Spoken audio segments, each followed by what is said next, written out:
Here's your WNEM TV5 news update. Good evening, everyone. I'm David Custer. Here's a look at the stories we are following tonight. The state of Michigan continues to see a COVID case count decline, reporting more than 2,500 cases and 42 deaths. Michigan now has more than 854,000 cases, and the death toll nears 18,000.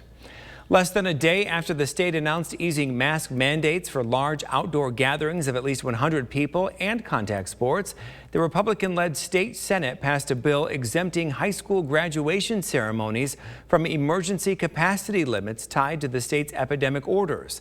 The bill passed after GOP legislators argued graduations are a tradition that should be preserved despite concerns of spreading coronavirus at large events.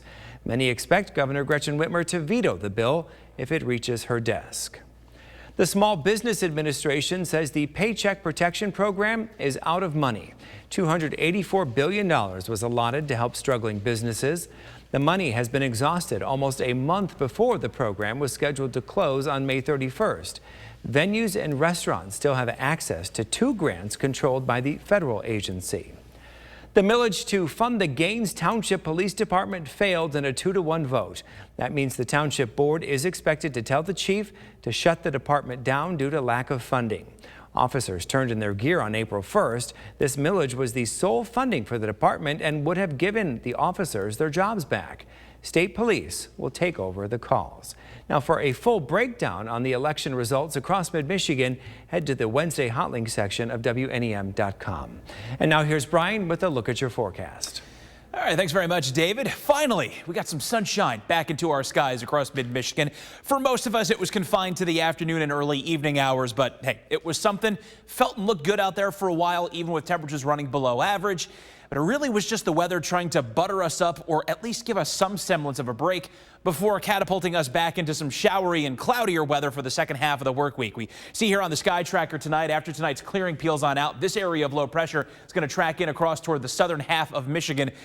Moving rather slowly. It's going to take about a 2-day period to fully get this thing out of our system once it arrives. Some of this swath of light rain that you see near the Minneapolis area trailing back into Iowa, that's going to start to spill in late morning tomorrow and lead to periodic showers throughout the day on Thursday. A little bit of a break tomorrow night, but then more showers trailing behind the system continuing on into Friday. So here's how all of that times out. Hour by hour forecast, at least for the early evening hours, we get to continue enjoying these relatively clear skies. The clouds are going to waste no time coming back. By midnight, already along 127 and even creeping in toward places around Standish and Sterling, over toward the Tri-Cities as well. We'll see that next wave of clouds sweeping on in. Those will continue to pile in throughout the rest of the overnight period. And while I expect the vast majority of us to see a dry morning commute tomorrow, you see there's some hints for the possibility of a couple of sprinkles, mainly in and around the Clare, Mount Pleasant, and Alma areas early tomorrow. Heading toward midday is when the rain really starts to spread on in. But this is not going to be a real heavy soaking rain, rather more than just nuisance rain that will be enough to at least give the lawns and gardens the drink that they need, but also enough to create some slippery, that is, road conditions into the midday hour tomorrow afternoon around 3 o'clock and even on into the early stages of the evening commute, maybe even with the possibility of a brief flare-up of some heavier downpours along M55. Those showers will largely depart the region by about 11 p.m., but even with some slight clearing tomorrow night, there may be a pockmarked shower here or there before then the clouds and the showers, maybe with some embedded heavier downpours, roll right back on in. Still dealing with this same storm system as we head on into Friday. Near term, however, the bigger story for tonight is that you're going to want to protect your sensitive plants. We do have some scattered frost expected by daybreak with increasing clouds and a low temp around 36 degrees.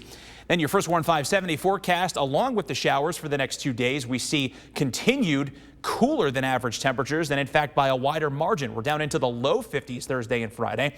Mother's Day weekend starts a recovery. We stay dry both days now, but with more clouds than sunshine for Mother's Day. High temps in the middle to upper 50s, and then inching our way ever closer to 60 over the course of next week, with Monday through Wednesday seeing a mix of clouds and sunshine. Remember to tune into WNEM TV5 on air and online 24/7 for the latest news, weather, and information.